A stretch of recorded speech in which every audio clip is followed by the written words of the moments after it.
से एक सिंधिया और दूसरे रविंद्र रवि। अब हम और आगे बढ़ते हैं। बड़ी दुविधा की स्थिति पैदा हो जाती है जब एक जैसे रुतबे के एक समान पद के लोगों को एक साथ जहां उनकी उपस्थिति हो और उनमें से किसी एक को बुलाना हो। मैं कर्नल संजय चतुर्वेदी को बुलाना चाहता था, लेकिन त्यागी जी मुझसे आके बोले भाई वो जो है अपने कर्नल साहब जो है उन्हें भी पढ़वाना है। तो मुझे वो यूपीएससी का नियम याद आ गया कि जहां एक जैसे समान नंबर होने पे जो सीनियर वरिष्ठ होता था उसे प्रेशर दिया जाता था, क्योंकि ये रहता था कि अगली बार इन्हें वो मौका मिले या ना मिले। तो मैं हमारे नोएडा से हमारे बीच पधारे हमारे कर्नल साहब अतुल त्यागी जी को, वो हमारे बहनोई भी हुआ करते हैं, तो आपका स्वागत है। आइए पधारिए। मैं दो पंक्तियों के साथ उनका स्वागत करता हूं कि साथ चलना भी, आइए कर्नल साहब, कि साथ चलना भी ठहरना भी खड़े रहना भी, साथ चलना भी ठहरना है भी खड़े रहना भी, कितना मुश्किल है बड़े होके बड़े रहना भी। आइए कर्नल साहब।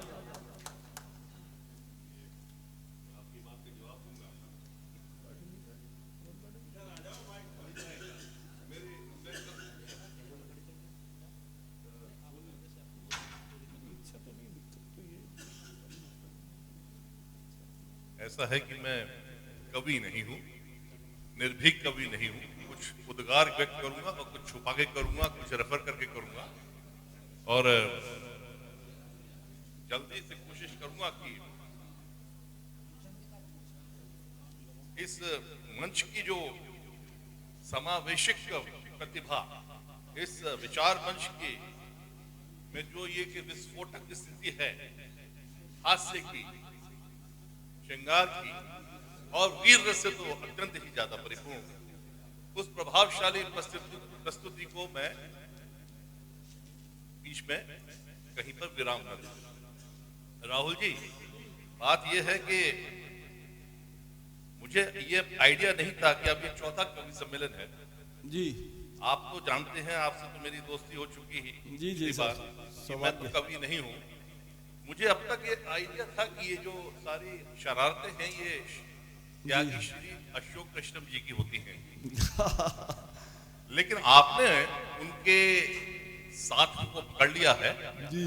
तो मैं यही कहूंगा कि मेरी तो अब आपके लिए शुभकामनाएं। धन्यवाद। क्योंकि आप मुझे थोड़ा सा अब पथभ्रष्ट से होते दिख रहे हैं। नहीं, आप चिंता ना करें, मैं उनसे अच्छी तरह निपटना जानता हूँ, ऐसे असामाजिक तत्वों से। जी। और रही बात यह है कि आप युग परिवर्तन ट्रस्ट है जी, ये क्या कर रहा है, समाज सेवा कर रहा है या क्या कर रहा है, इसके बारे में मैं ये कहूंगा कि हिंदुस्तान की आर्मी के 2 कर्नल्स को आपने लाकर बिठा दिया। अब यहाँ पर ऐसे समृद्धशाली कवियों के बीच, ऐसी प्रतिभाशाली विचार मंच पर, और आप हमको भी कहीं पथभ्रष्ट कर रहे हैं। क्या बात है। हमारे रोल से हमको आपने बिल्कुल हटाकर अलग कर दिया। और रही बात मेरे और कर्नल साहब के बीच में, तो हमारे बीच में साहब किसी तरह का कोई विवाद नहीं है। वो एस्टेब्लिश्ड कवि हैं, उनको पहले आने दीजिए, मैं भागता हूँ। अरे आप वरिष्ठ कवि हैं, वो एस्टेब्लिश्ड है। वो वरिष्ठता के नाम पर आप मेरा काफी मखौल बनाने जा रहे हैं। आज सबसे पहले मैं ये कहना चाहूंगा कि मुझे कुछ 2-3 बात पकड़ने का मौका मिला इस मंच से। एक आपने अशोक कृष्णम जी ने कहा कि चरित्रवान कवि, मैं ये सोचता रहा वहां पर कि अगर ये चरित्रवान कवि नहीं होते तो फिर दूसरी वाली कैटेगरी कौन सी है, और हम कहां खड़े होंगे, ये मैं सोच ही रहा हूं साहब। क्योंकि कविता का जब से ही ऑफर आया कि साहब यहाँ पर होली के रंग और कवियों के संग होने जा रहा है, तो मना तो मैं कर ही नहीं सकता, क्योंकि मुझे अपनी ससुराल के साथ रिश्ता कायम रखना है। और अशोक कृष्णम जी जैसे लोग कब इज्जत उड़ा दें क्या बात, इसका कोई भरोसा नहीं। लेकिन राहुल जी, आपके कारण मेरा विश्वास मेरा आत्मविश्वास कायम है। धन्यवाद धन्यवाद। तो मैं साथ साथ ये भी कहूंगा कि आज एक के रिजॉर्ट में असल में होली खेली जा रही है। क्या बात, वाह वाह वाह वाह। इस विचार मंच पर इस होली को खेलने में आप 11 प्रतिष्ठित कवि और कवियत्रियों ने जो रोल अदा किया है, इसके लिए मैं कह सकता हूं कि आज हमारे पिता तुल्य ससुर साहब श्री अभयपाल त्यागी जी की आत्मा बेहद प्रसन्न होगी। क्या बात है, वाह वाह वाह। प्रणाम दिव्य दिव्य उनके बेटे काबिल बेटे ने और काबिल बहू ने उनकी परंपरा को कायम रखा, उनके विचारों को समृद्धता दी और इस एक रिजॉर्ट को एक सिर्फ शादियों के लिए नहीं बल्कि आध्यात्मिक और सांस्कृतिक केंद्र के रूप में भी स्थापित किया। मैं उनको अपनी तरफ से अपनी विशिष्ट पोजीशन होने के नाते उन्हें आशीर्वाद देता हूं, अपनी सारी सहानुभूति देता हूं और उन्नति उनके लिए चाहता हूं। जब मैं यहाँ पर सब सुन रहा था ये तो मेरा तो आइडिया है कि ज्ञानवर्धन हो और मैं हर जगह समझता हूं कि जहां भी जाएं वहां पर अपने को समृद्ध करें ज्ञान से। तो मैं जानना चाह रहा था कि ये कविता क्या है, ये शायरी क्या है। कविता और शायरी के महीने अंदर को भी समझने की कोशिश कर रहा था तो मैंने देखा अपने आकलन से कि सत्य, संवेदना और प्रेरणा और समाज, सत्य, संवेदना और प्रेरणा और सेंटर में समाज, इन्हीं के अंतर्गत इर्द गिर्द जाल में बुनी हुई है दोनों कविता और शायरी और इन्हीं से निकलता है सारा भाव। समय के सच को दुनिया को बताना पड़ता है इन कवियों को। समय के सच को दुनिया को बताना पड़ता है और सोई हुई संवेदना को जगाना पड़ता है। इन कवियों की जिम्मेदारी, हम ही सोचते रहे कर्नल साहब कि देश की रक्षा हम ही कर रहे हैं, लेकिन समाज को सुदृढ़ करने की, समाज को बनाने की, इसके सौंदर्य को बढ़ाने की, इसके मूल्यों को, इसकी नैतिकता को आगे बढ़ाने की जिम्मेदारी ये कवि और कवियत्री भी अपने अंदाज में। क्या कवियत्रियों ने वीर रस का जो समावेश किया। तालियां तालियां एक बार कर्नल साहब की इस बात। बेटियों बहनों ने जो वीर रस का आज यहाँ पर प्रदर्शन किया, जो उनका विचार, जिस तरह से चिंगारी, जिस तरह से अंगार यहाँ पर बरसा रहे थे, उससे तो आप समझ लीजिएगा कि हमारा जोश में दूंगा। भले ही हम अब सेवानिवृत्त हो गए, लेकिन कर्नल साहब का जी नहीं कर रहा था कि वही। क्या बात है, जोश थोड़ी कम हुआ है। समय के सच को दुनिया को बताना पड़ता है और सोई हुई संवेदनाओं को जगाना पड़ता है और कविता का दीपक जलाना होता है। अगर शायरी की बात करें तो शायरी का मशाल जलाना होता है। मैं ये कहूंगा कि कविता अगर है तो एक विस्तृत रूप है, एक विस्तृत रूप है, जो शायरी एक संक्षिप्तता। लेकिन आप देखें कि जब कविता इतनी विस्तृत होती है कि यानी कि फैली हुई है और शायरी संक्षिप्त है, तो संक्षिप्तता कभी कभी विस्तृतता के पार निकल जाती है चूमते हुए, और अक्सर दोनों ही मिलते हैं समुद्र के किनारे एक ही उद्देश्य को लेकर। क्या बात है। कविता विचारों की विस्तृत धारा, कविता मेरी सलज बैठी हुई है, बड़ा आज कविता से घिरा हुआ महसूस कर रहा हूं। तो इनके सम्मान में भी कविता विचारों की विस्तृत धारा और शायरी दिल के जज्बात का किनारा। ये कुछ मुझे लगता है दोनों के बीच का डिफरेंस आप लोग तो क्लियर है, लेकिन हमें तो आज ज्ञान मिला। कविता शब्दों से अगर संसार रच देती है तो शायरी 2 मिसरों में दिल का राज बता देती है। वाह वाह। कविता विचार की गंगा और शायरी एहसास की सरिता, और कविता जीवन का व्यापक दर्शन और शायरी जीवन की धड़कन।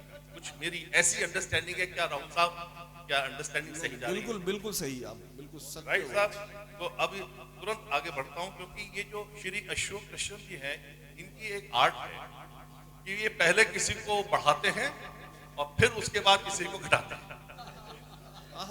नहीं, ये मैंने इनको कहा था, मैंने कहा आप ऐसे नौसीखे लोगों को कवि के मंच पर मत बुलाइए, क्योंकि देखिए मैं तो सेना में रहा हूं, जब मुसीबतों में होता है मुझे आता है निकलना कैसे।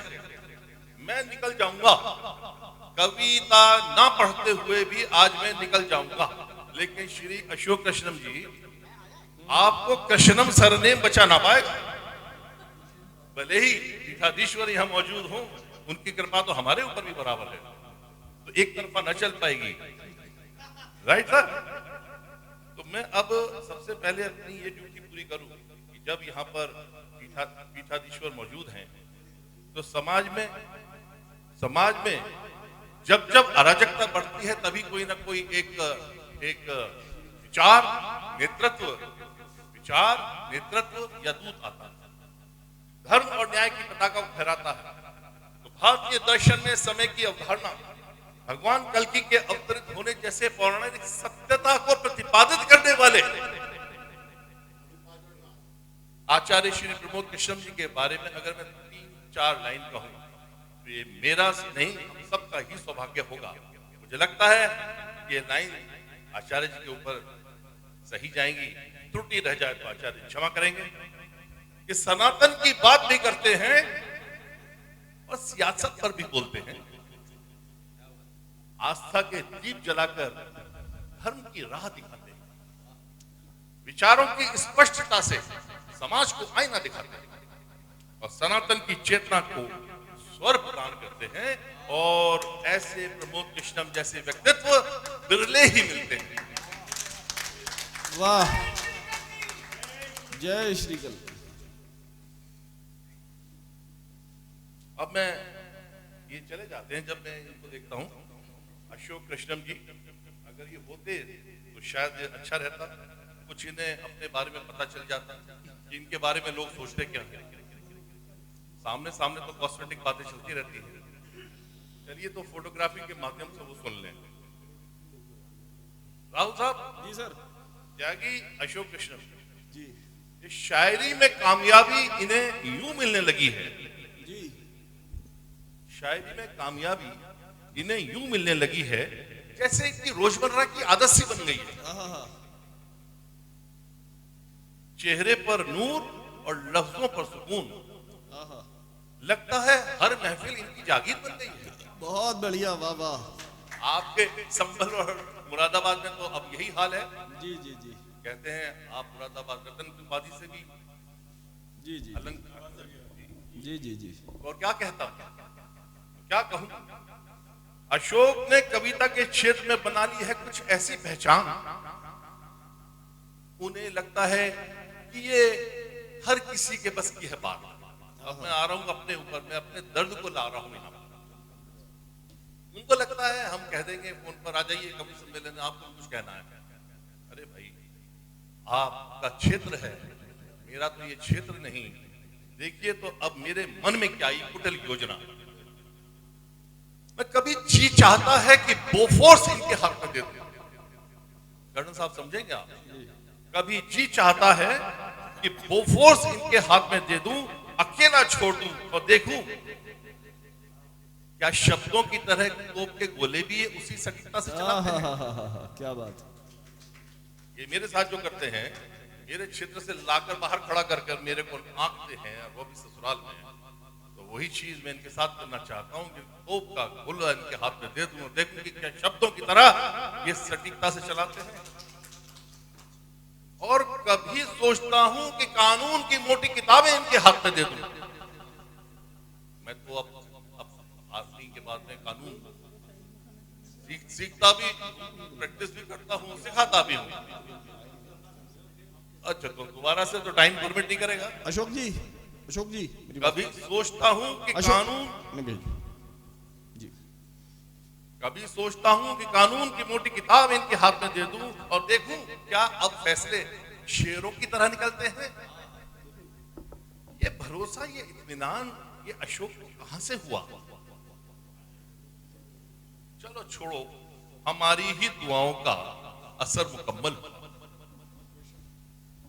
यूं तो मुकम्मल बनने की एक रवानगी होती है, मगर आपकी पहचान को पहचानने वालों की भी अपनी एक पहचान होती है। नाम जितना ऊंचा जाता है उतना ही याद दिलाना पड़ता है कि ऊंचाई तक पहुंचाने वाली सीढ़ी भी किसी के लगाई होती है। वाह वाह वाह। नाम जितना ऊंचा हो जाए ये याद रखना जरूरी है कि ताली बजाने वालों के हाथ खाली हो जाएं तो भी गूंज वहीं पर रहती है। यानी कि ताली बजाने वालों को आप कभी कम ना आके तुरंत, क्योंकि मैंने अभिपाल जी का जिक्र कर दिया, आपका एक किरदार सबसे ज्यादा नजदीक, जैसे आपने कहा मां, बाप का किरदार मेरे लिए भी एक अहम है जीवन में। इसलिए नहीं कि मैं बाप हूं, इसलिए कि मेरे एक बाप है, और उस याद में मैं आज कुछ तुकबंदी करता हूं।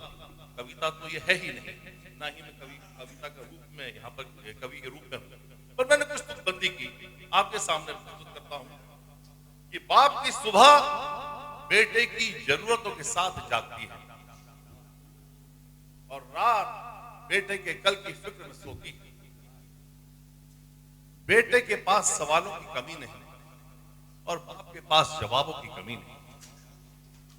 सवाल उम्र से आते हैं और जवाब अनुभव से। बाप ने ये सवाल बहुत पहले कर रखे थे, बाप ने वही सवाल पहले कर कर देखे हैं। बाप कभी नहीं कहता कि मैं थक गया हूं, बाप कभी नहीं कहता कि मैं थक गया हूं, क्योंकि रुकने की इजाजत बाप को नहीं। बेटा अपनी पहचान बनाता है और बाप अपनी पहचान को कुर्बान करता है। बाप की जेब भले ही खाली हो, दिल हमेशा भरा रहे। बाप जब खामोश हो जाए तो मैं उन बच्चों को कहना चाहता हूं कि अगर यहां मौजूद हैं, कि बाप जब खामोश हो जाए तो उसे नाराजगी ना समझना, उसके तजुर्बे से निकली इसी गहरी समझ को पकड़ना। और आखिर में एक जीवन के ऊपर किस तरह से हम सब लोग जीवन में चालें चलते हैं, कैसे ये जीवन चल रहा है, कैसे कश्मकश है, उसको एक शतरंज के साथ में कंपैरिजन किया गया है। इसको जरा सा ध्यान से सुन लें और यह मेरी आखिरी प्रश्न कि ये खेल क्या है। मेरे मुखालिफ ने चाल चल दी है और अब मेरी चाल के इंतजार में है।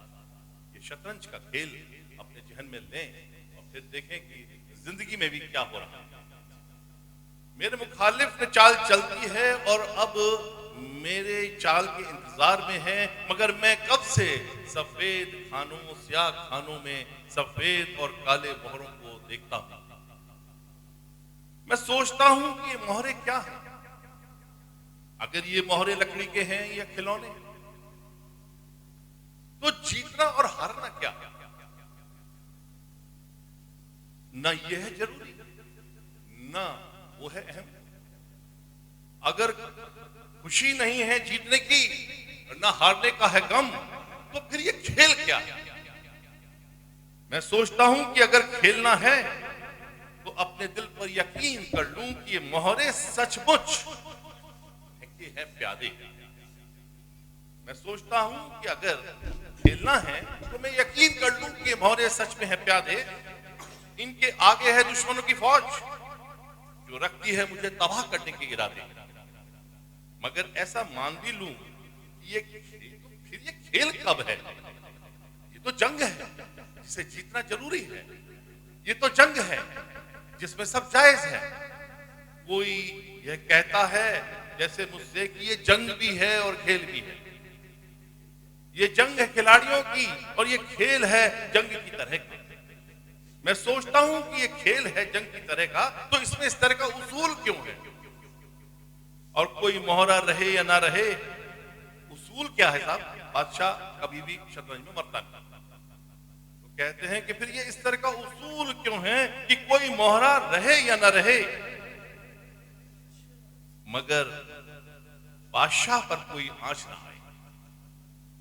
वजीर को ही बस इजाजत है कि वो इधर जाए या उधर जाए। मैं ये सोचता हूं कि जो ये खेल है उसमें इस तरह के उसूल क्यों है कि जो प्यादा घर से निकले वो कभी भी अपने घर वापस ना जाए। ये शतरंज के रूल्स के साथ चल रही बात। अगर यही है खेल तो फिर खेल क्या। जिंदगी भी शतरंज की बिसात सी लगती है और हर चाल जो सोच कर चलो तो ये शतरंज जैसी लगती है। ये खेल क्या है, ये उसूल क्या है, ये दिखाता है कि जिंदगी बिल्कुल उसी बिसात की तरह है जैसे शतरंज की। ना कोई उसूल होते हैं, ना कोई खेल होता है। असल में जिसके पास पावर है वही जीतता है, बादशाह को मरने की इजाजत नहीं। उसी तरह से हम जीवन में भी आज जो देख रहे हैं उसको आसानी से शतरंज के साथ कंपेयर कर सकते हैं। Thank you. देखिए क्रम में आपको पहले ही